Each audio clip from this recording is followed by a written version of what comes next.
ज्या भुरग्यांक रिइवॅल्युएशन आपलो पेपर करूंक जाय, रिएसेस करूंक जाय, तांच्यांनी त्या पेपराची फोटोकॉपी मागची पडटली. फोटोकॉपी कंपल्सरी आसची पडटली आनी फोटोकॉपी मागल्या शिवाय ताचें रिएसेसमेंट जावचें ना. सो तुका जर रिइवॅल्युएशन करूंक जाय पेपराचें तुजें, जाल्यार तुवें पयलीं फोटोकॉपी मागची पडटली.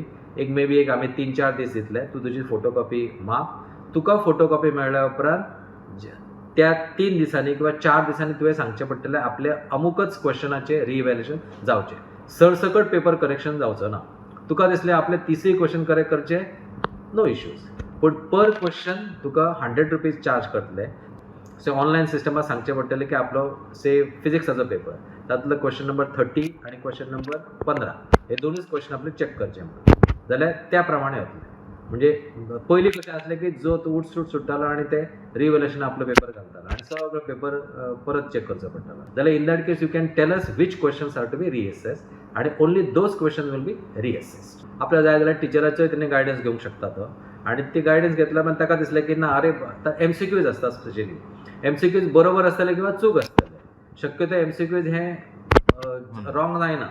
म्हणटकच थंय तेणी टायम वेस्ट करच्या परस जर एसे टायप क्वेश्चन आसा जाका 2 मार्क आसतले, 4 मार्क आसतले, कदाचित ते प्रॉब्लम आसतले, अरे आपणाक हांगा ह्या प्रॉब्लम आपणाक फॉर्मुलाक मार्क्स दिवंक ना अशें ताका दिसता, जाल्यार थंय तेणी रेज क्वेश्चन करून तेजे रिएसेसमेंट मागचें.